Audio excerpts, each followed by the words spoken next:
Hi guys, good morning. So ayan, nakapag-breakfast na tayo guys. At nakaligo na rin tayo. So ayan, ready na tayo para magpa-lab-lab. Ayan, antay lang tayo ng mga 8 o'clock. Then pupunta na tayo dun para magpa-lab-lab. So may dala akong jacket guys kasi ang lamig dun. Hindi ko kaya yung lamig.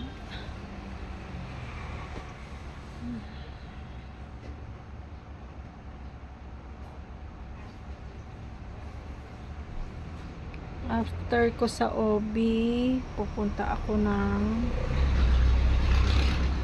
saan na yung next ko? 8. 8. Baka mahaba pila sa PhilHealth eh.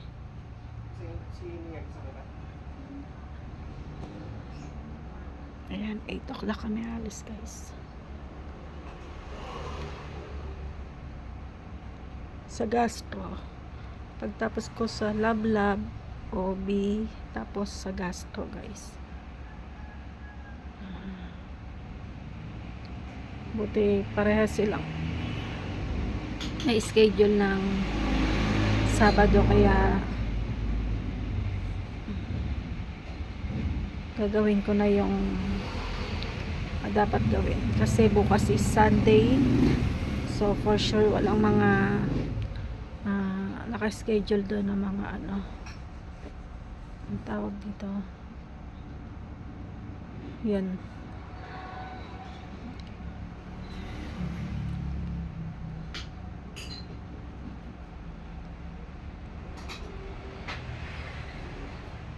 Hindi tayo nakapasok guys kasi kailangan natin gawin yan. Health is wealth.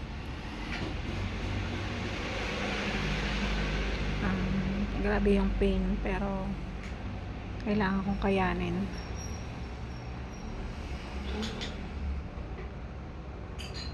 Pray, pray, pray. Ayan.